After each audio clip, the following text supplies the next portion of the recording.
At the end of Let Love In, Nick had a couple of songs left. I think he had about 2 songs left, and they were both murder songs. The Murder Ballads was never, I don't think, really ever intended as a proper record. It was meant to be a soundtrack to a movie. It's certainly the kind of bridging album between Let Love In and The Boatman's Call, and it sits there in its kind of own space. And the whole idea was meant to be a bit like, I guess, Dylan's Blood on the Tracks, just do it live, all live, let's just do it quickly. I think Nick wanted to kick his shoes off and have a good time, and Nick's idea of a good time is murder ballads. He's trying to create modern, I think, ballads which look at murder in a sort of almost non-judgmental, non-moralistic way. And what's disturbing about the ballads, I think, to many people, is that Cave demonstrates through them that killing people can be fun. I think a lot of them were taken from old folk stories,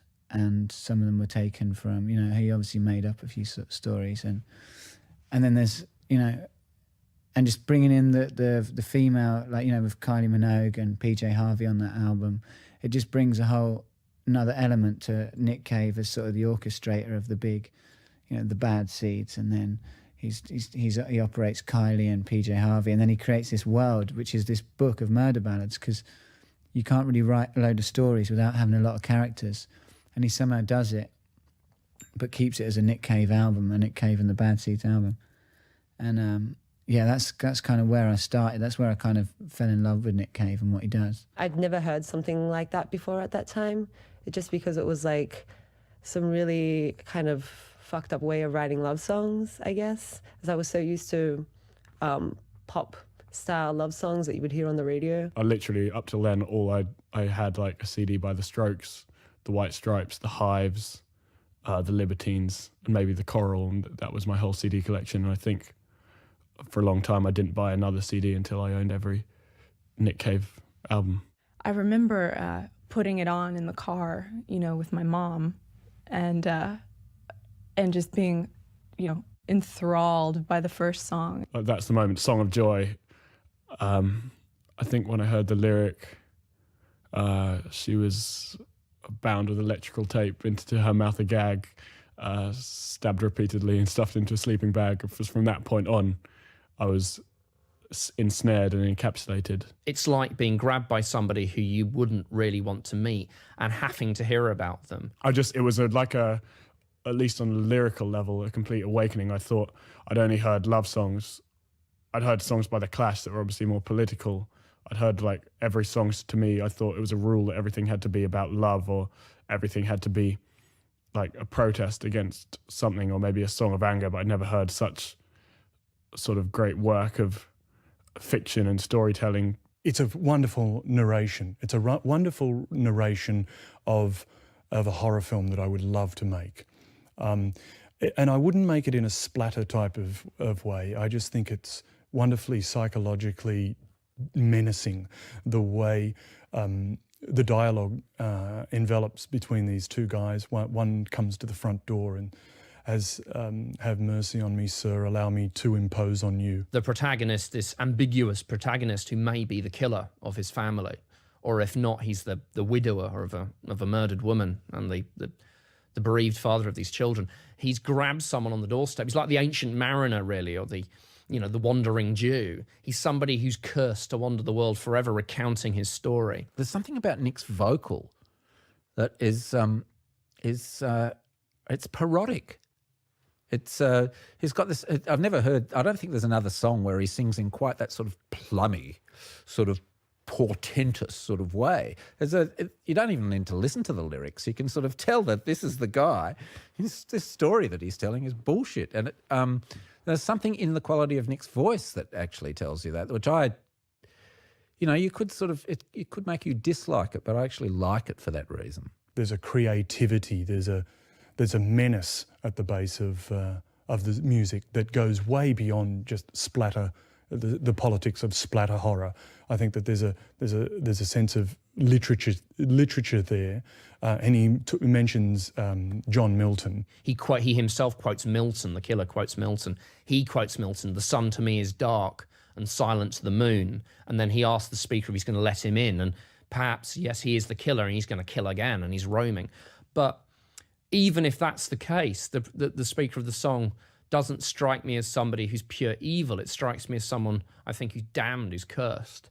And he's cursed to tell the story of his suffering and then, even more dreadfully, pass that suffering on. It's fulfilling in the sense that it's visually interesting, it's philosophically questioning and challenging, but it also goes to the heart of literature. And the whole thing is just a narrative with some music behind it. And he's a great storyteller. Around the time of Murder Ballads, or in the run-up to Murder Ballads, I used to see him around at rap gigs.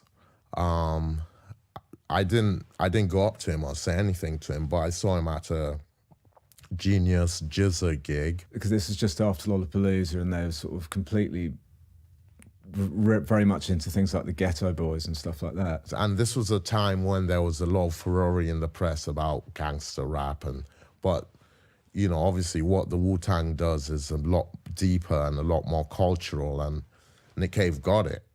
And he might have brought a little bit of that influence into his reading of Stagger Lee. It's almost like he's this weird gothic sort of rapper or something telling a story. That's a fucking amazing song. Like, I don't think I've heard so many, when I was a teenager, I don't think I heard so many swear words not in rap music. Him saying motherfucker is like the most satisfying thing my ears have ever heard. It's just like owning it. It's all about the word motherfucker. That song is just the word motherfucker. There's like, you know, it really just stands out because it's like Cave like being motherfucking, yeah. The look of horror on my mom's face, you know, the motherfucker this and fuck that and everything. But for whatever reason, I mean, it absolutely spoke to me, even though I think I was probably 14 at the time. It came out in 96. I remember at the time, a lot of people at school, people who sort of resented people listening to older musicians. It was seen as quite, I don't know what the word would be, square to be listening to sort of, I think a lot of people saw Nick Cave, or still do, who don't really know his work, as a sort of dad rock like icon of like for mums and dads and not for the kids. And I remember everyone at the time was, anyone who thought they were listening to dark, quote unquote dark music, was listening to stuff like Korn, Limp Bizkit and Slipknot, thinking like, yeah, like this music's so like fucked up. But then I remember, I think, playing friends a song like Stagger Lee and them hearing the lyrics, just things you wouldn't expect from a 40-odd-year-old man, like just count the holes in the motherfucker's head. Stagger Lee. Stagger Lee is the most iconic and most changed and overly changed song there is in Americana.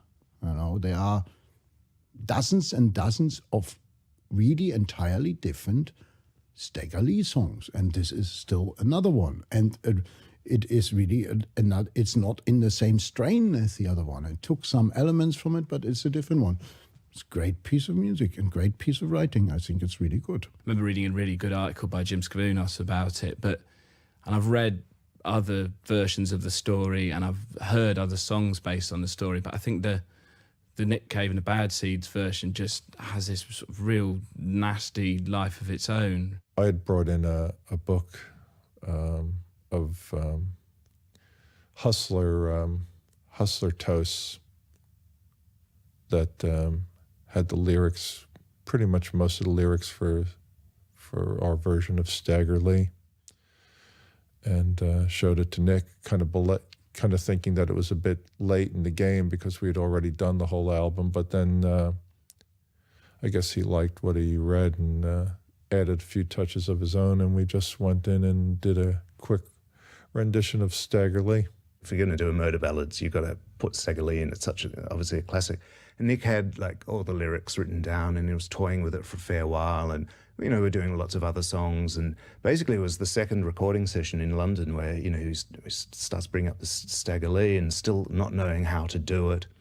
And Marty, the bass player, just sort of came up with this, sitting in the control room, and just came up with this bass line. It was like, everyone's like, that's it. It's like, it's genius. Marty's ace. Best bass player on the planet.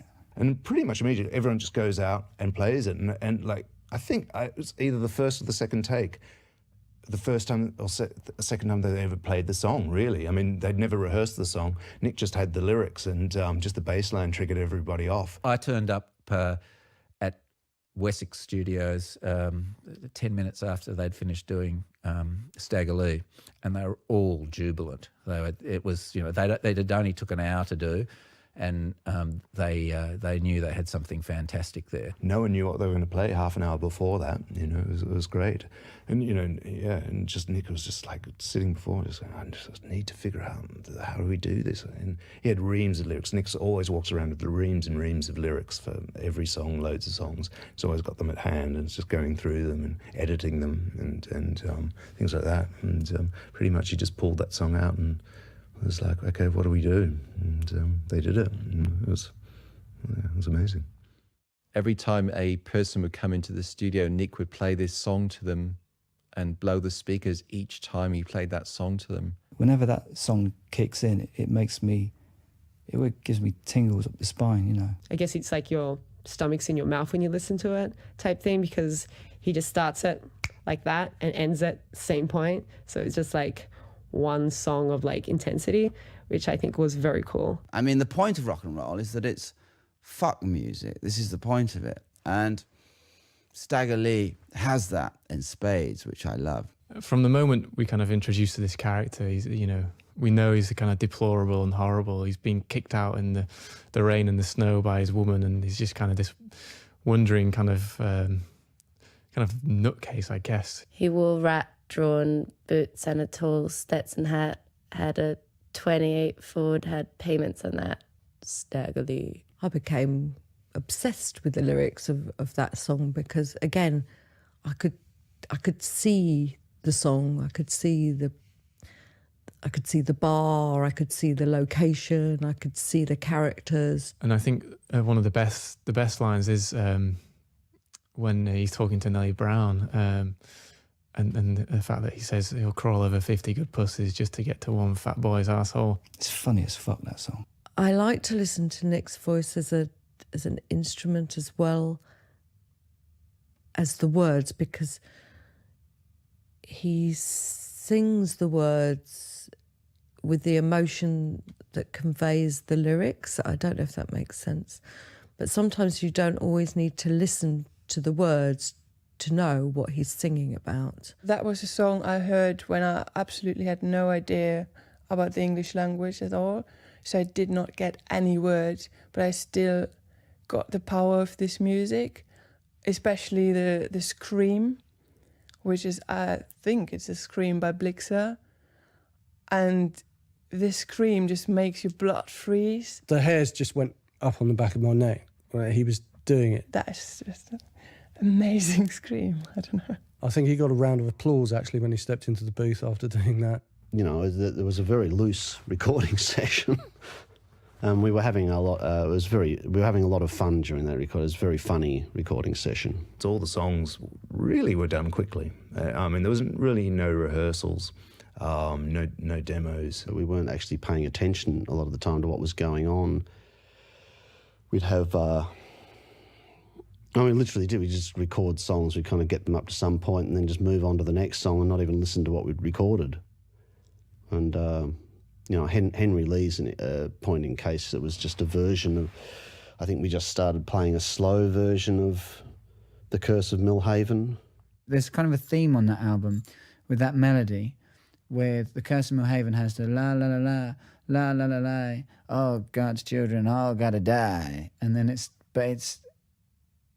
that theme he repeats in I think it's Henry Lee with PJ Harvey when he's like, la la la la, la la la lee, da na na, Henry Lee. A couple of days later, we were kind of reviewing things, and Blixer and I both said, well, what about that version of, that slow version of that thing we were playing? You know, we could make something out of that. And Nick was completely unaware that we'd even done it, I think, by that stage. And we went back and listened to it again, and it became Henry Lee. First, I saw the video of this song, to be honest.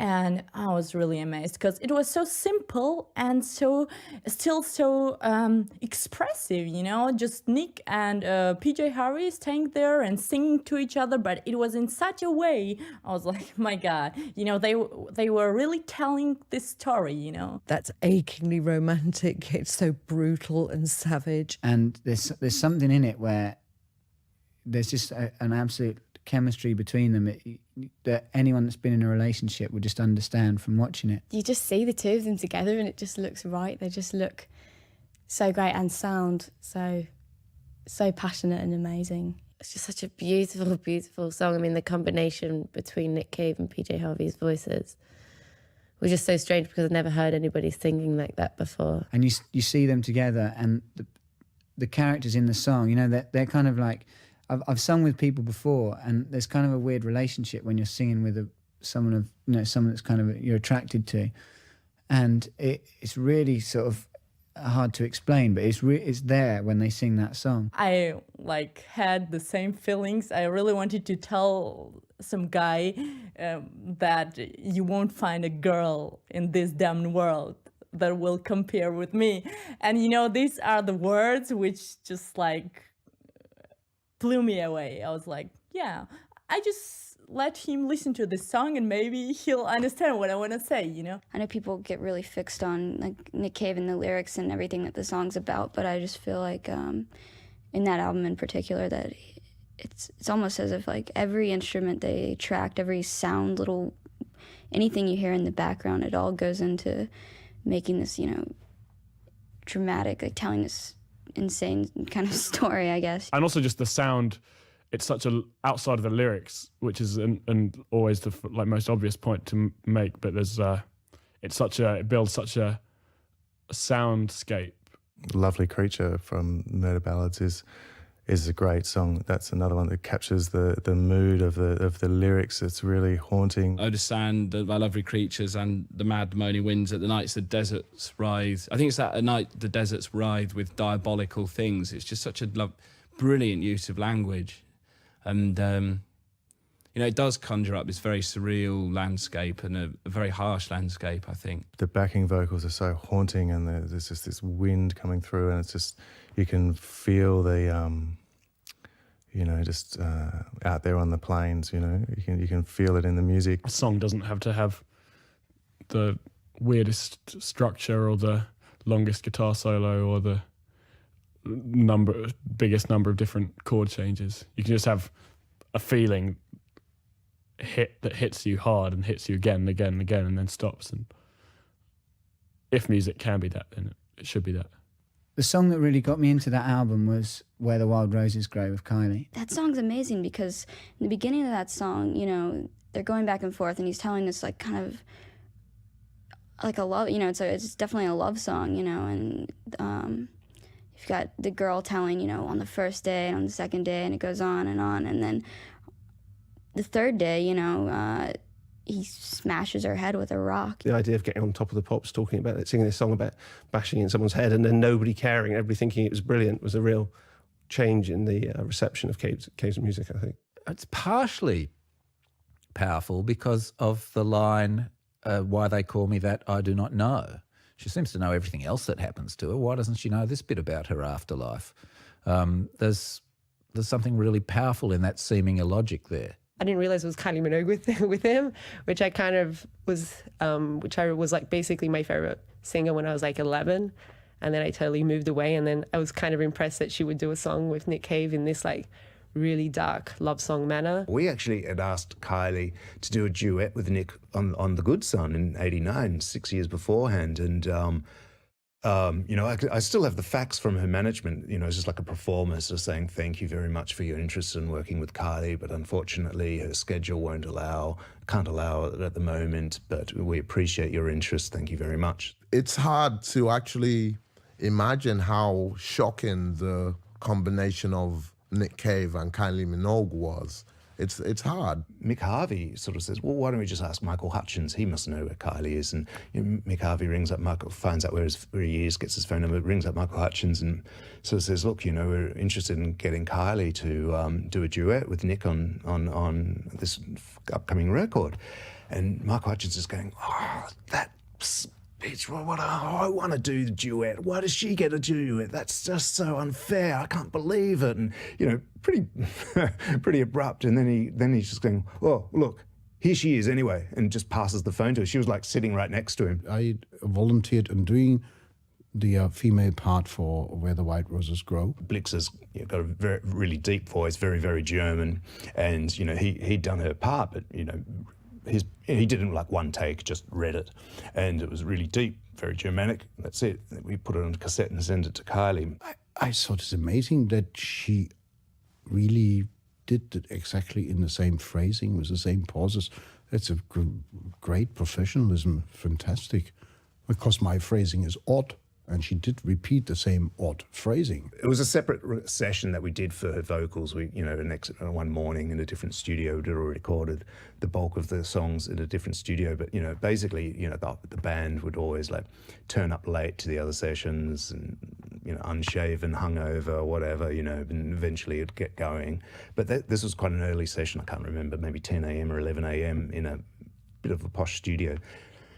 Turn up in the morning, and there they all were, all the band, all really well dressed, totally on time, sitting on the sofa, and it's like, oh, what are you guys doing here? Nick rang me the following day and told me that Kylie had actually come into the studio, and he was amazed at how she was able just to sing the song in different ways. And he was explaining to me over the phone that he sort of asked her to do it this way and she could do it that way, and then he asked her to do it a little bit rougher and she could do it that way. And I said, so how was it, And was he happy with it? And he said, yeah, I think so. I think it's really good. And I heard his mum yell out in the background, Dawn, it's beautiful. And Nick said, it's beautiful. He was convinced. His mum obviously has the ability to sort of make the final determination in these things sometimes. But I saw Nick shortly after that had been a hit and said it was fantastic. Congratulations on, I'd never been on an album that got to number 11 in the charts before. And Nick said, neither have I. Terry Edwards from Gallon Drunk as well came in and played some brass on some of that record. I think he was instructed to make it sound like the horns of the Roman legions, I think is what Blix had told him to do. And it did, I think. So it seemed like a bit of a three-ring circus, people coming and going and stuff. It was a lot of fun to make that record. I'm not 100% sure, but I think it's the first time Warren Ellis appears on a Nick Cave and the Bad Seeds album. I had a mutual friend, Mick Geyer, who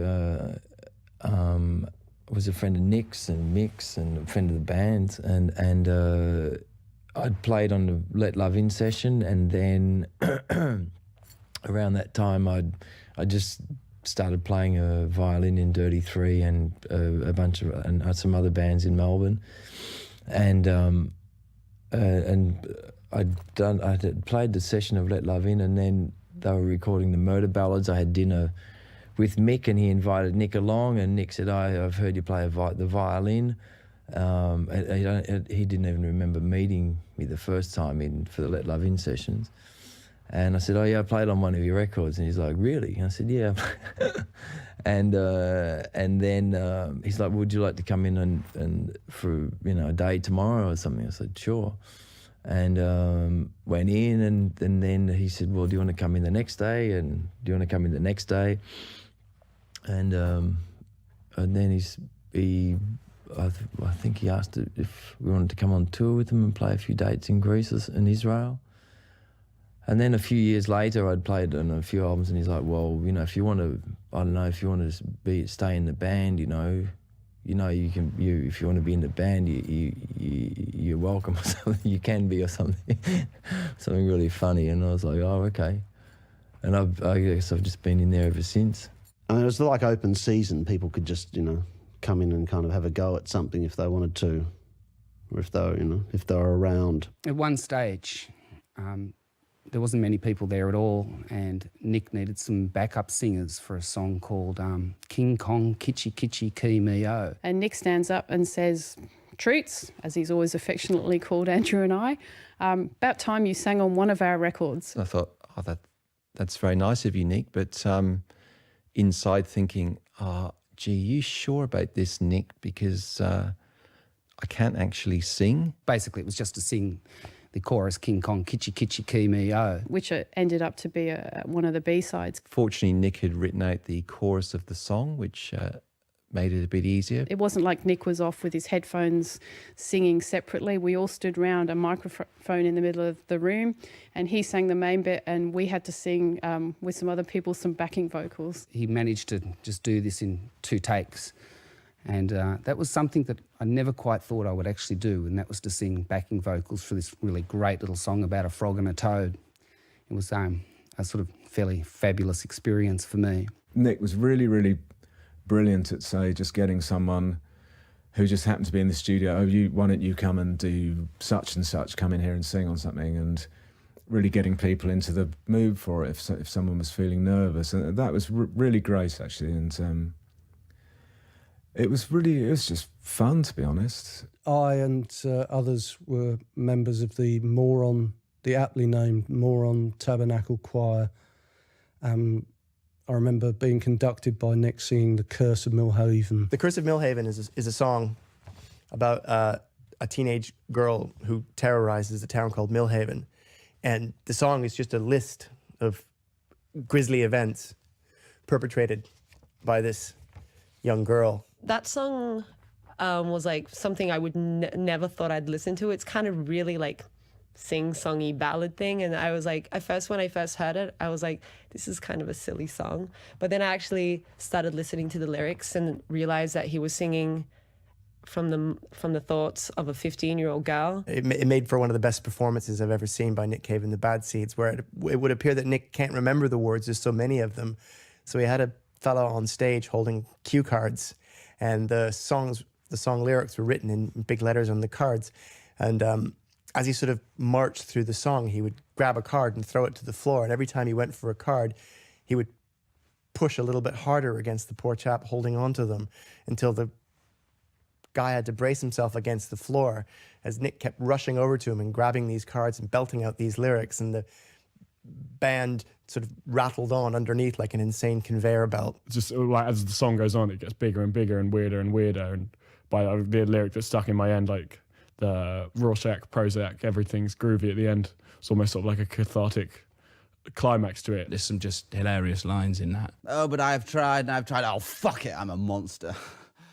I loved that. It really made me laugh. It really reminds me that like Nick was in the room. As a kid, it was really grabbing because it's that kind of imagery that really can grab children and that kind of stuff because it's just so profound. I remember someone telling me, like someone dies in every song, and before I'd even heard it, I was just fascinated by that. You know, the internet is a wonderful thing, and I actually looked up the murder count on the album Murder Ballads, and the death count is 64, which averages I think it's about 7 murders a song. Well, I first heard Murder Ballads, the album, when I was about 10 years old. My uncle had a copy of it lying around the house, and me and my brother were into everything that was kind of naughty and bad at the time. And it was the cover that really, really grabbed me, the snow and the little cottage and stuff. I had this little art catalogue by a Swiss painter called Schneider. I forgot his first name. An old guy who was like painting little small paintings of houses.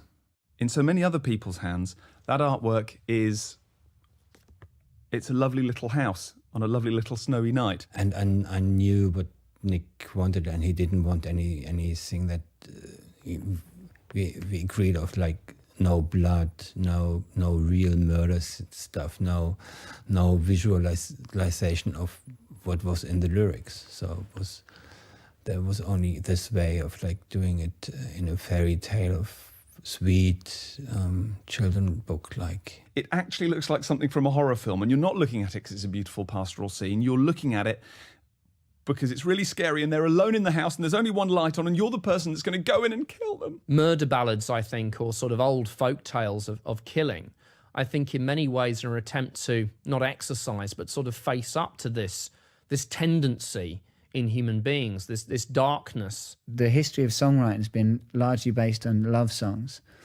And then it's kind of the whole murder thing is kind of, I love you so much, I just want you dead. I've never killed anybody, but I can imagine circumstances in which killing somebody would be quite enjoyable. The great thing about that album is it takes you to so many places that you, unless you are a murderer or have been murdered, you probably will never actually experience in real life. And that's the great thing, knowing that I hope Nick Cave's never killed anybody, but to be able to sort of make such art out of something that it's almost impossible to experience.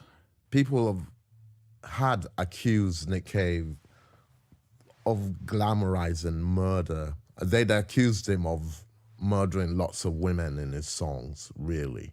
But this time he was just an equal opportunity killer. This is something that, it's in the human soul. We are under a very thin pattern of civilization. I think we're all capable of killing.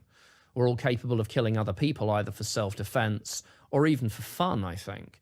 And that's something that's very disturbing about that album. And that's what comes across in a song like O'Malley's Bar. It's like something out of one of your worst nightmares, but you can fully understand. I mean, I hope it doesn't make me sound psychotic, but you could fully understand the mind of the killer, who's just a regular in this bar and has been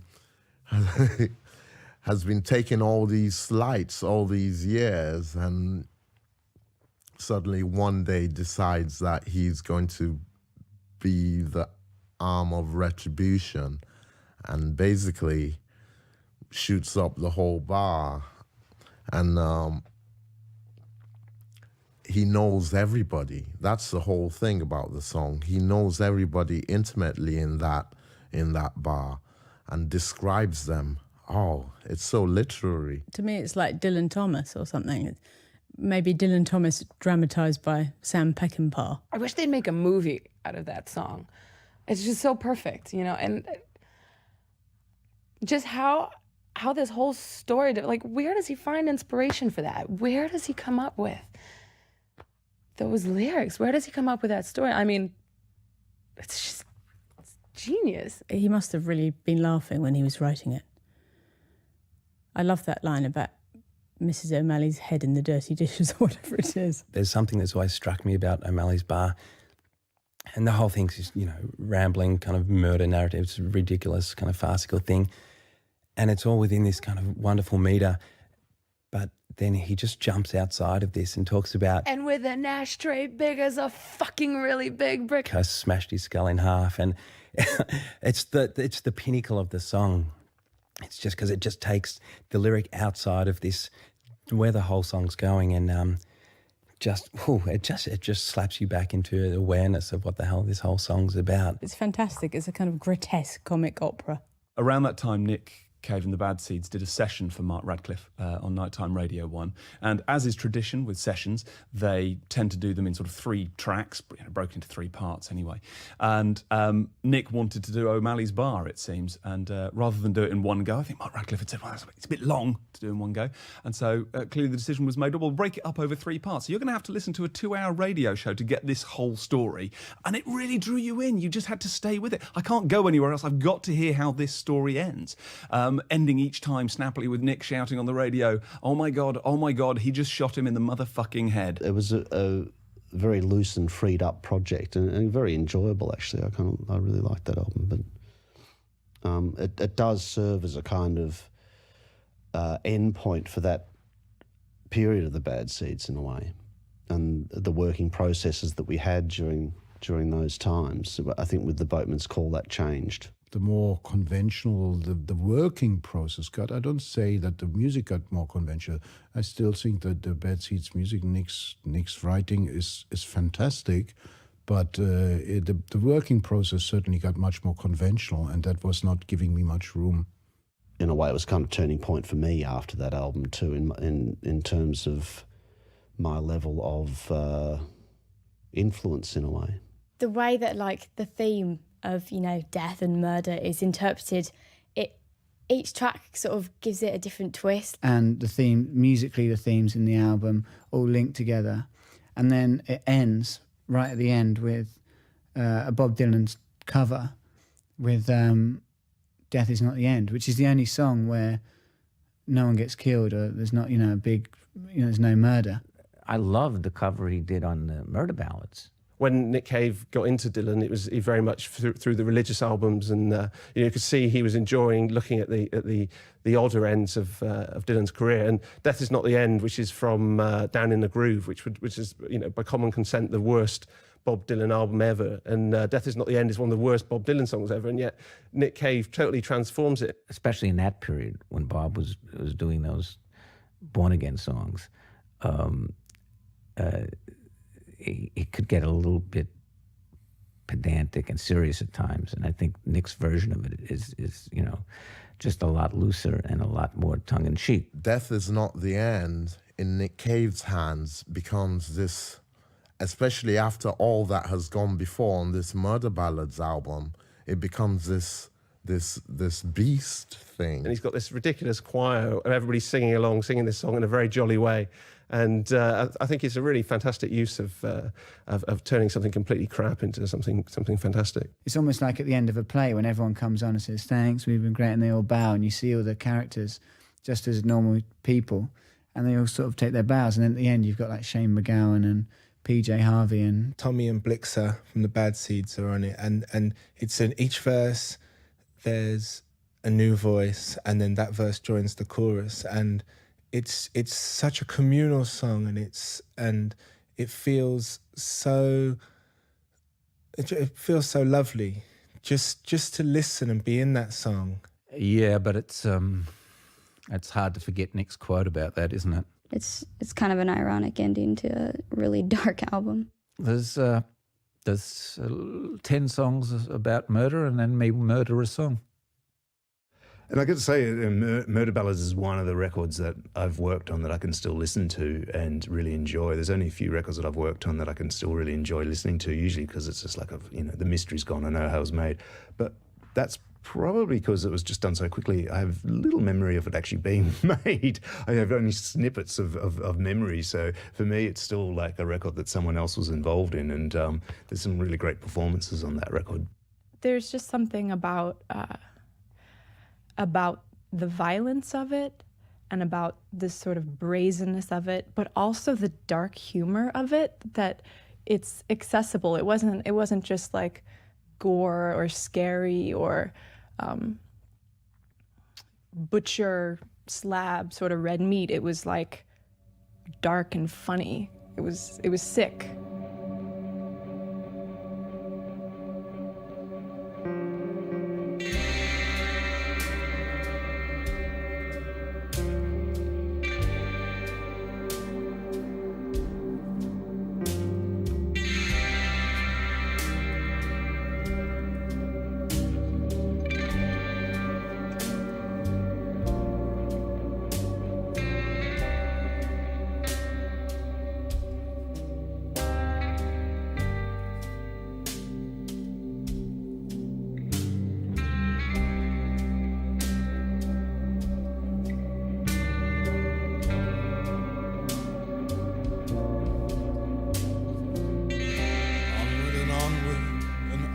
I go when no man before me bothered to go, till the soles of my shoes are shot full of holes, and it's all downhill with a bullet.